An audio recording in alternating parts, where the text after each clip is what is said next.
Assassins are meant to be quiet, precise. We do not go announcing conspiracies from the rooftops to all who pass by. Achilles Davenport, December 1777.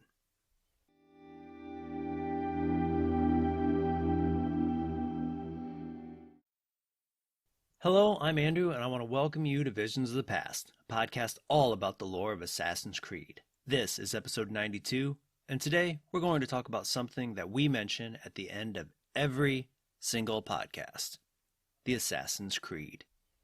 The Creed is present throughout the whole series and consists of its general maxim and 3 tenets.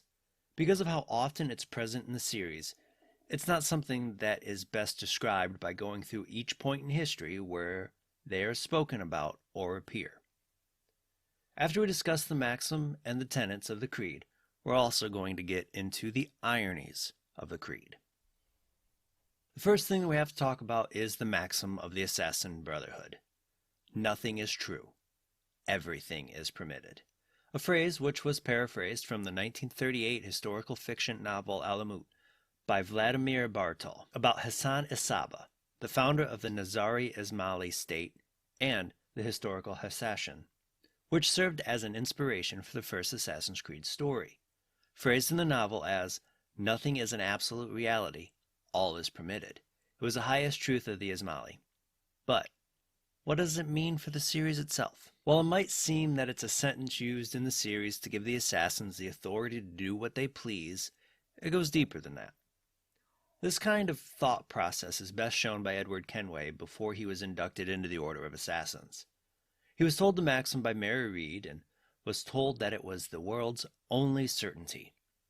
Upon hearing the phrase, Kenway remarked that he liked the sound of it, that he can think as he likes and act how he pleases. But after Mary's death, his mentality had shifted, telling Atabai that if nothing is true, then why believe anything?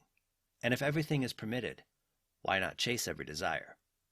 When asked to elaborate, Edward stated that the maxim might be the beginning of wisdom, not its final form. It was also mentioned 500 years earlier by Altair ibn La'ahad, when Al-Mu'allim asked him what it meant to transcend. He stated, "To recognize nothing is true and everything is permitted, that laws arise not from divinity, but reason. I understand now that our creed does not command us to be free. It commands us to be wise."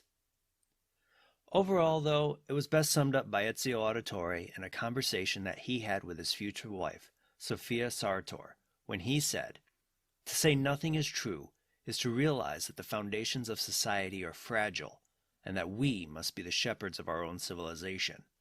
To say that everything is permitted is to understand that we are the architects of our actions and that we must live with the consequences, whether glorious or tragic."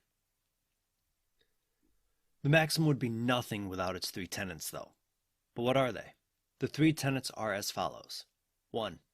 Stay your blade from the flesh of an innocent. 2. Hide in plain sight. And 3. Never compromise the Brotherhood. While the tenets are fairly straightforward, there is some subtlety within them. The first tenet, for instance, stay your blade from the flesh of an innocent, basically says, don't kill those who did no wrong. But why?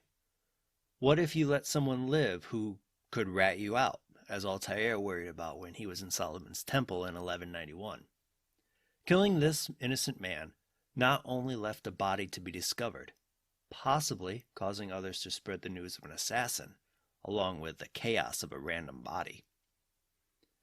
The goal of the assassins is to ensure peace in all things, and an innocent death goes against that, but it also goes against the reputation that the assassins try to cultivate. The assassins prefer to be perceived as precise killers, that they only kill the corrupt to bring peace and security to the common people, and not one of indiscriminate butchers. While the second tenet, hide in plain sight, does come off as don't get caught, it means more than that. Going unseen gives the illusion that the assassin materializes from nowhere, kills a corrupt public figure, and then just vanishes, almost as if the one who is assassinated just dropped at a thought. This is probably best shown in the novel Assassin's Creed Renaissance. In this novel, the citizens of Florence wish for Ezio's return, because of the corruption of Savonarola, not realizing he was in the crowd with them. Besides building the reputation of the assassins, if they got caught before killing their target, they take the chance of not being able to even reach their target. The third and final tenet is pretty obvious. Never compromise the Brotherhood. Meaning, for no reason, never do anything that would bring harm to the Brotherhood as a whole. Best place to see this is when Altair failed in Solomon's Temple. Not only did his actions get Kadar killed and Malik maimed, he led the Crusader army to Masyaf, causing the whole city to end up under siege. When Altair wrote his codex, he recognized that within their creed, there were three ironies of the Assassin's Creed. 1. The assassins seek to promote peace, but commit murder. 2. The assassins seek to open the minds of men, but require obedience to rules. And 3. The assassins seek to reveal the danger of blind faith, yet practice it themselves. The ironies do seem to be hypocritical to the assassins' cause, but overall they do not undermine their goals. Instead of undermining them, the assassins embrace this contradiction because of the importance of knowledge within their creed. Think of it this way. Because the maxim of the Assassin's Creed commands them to be wise, they are able to recognize and embrace the contradictions. Each irony does have its own contradiction, though. Seeking peace through murder is an easy one to see. How can killing someone cause peace when the immediate aftermath sees so much chaos? When the dust settles and the corrupt is removed from power, the idea that someone in power who is looking out for the best interests in all the people, instead of himself or a select few, will bring a lasting peace. Requiring obedience to rules with the goal of opening the minds of men seems like it's not a possibility. That would require a person with an open mind to open the minds of others, and that obedience to rules would hinder that goal. The difference here is the assassins choose to be obedient to the rules of the order, knowing that they are in place so the assassins may thrive and continue to help others open their minds. For it's as Arno Dorian once said, ideas too easily give way to dogma. Dogma becomes fanaticism.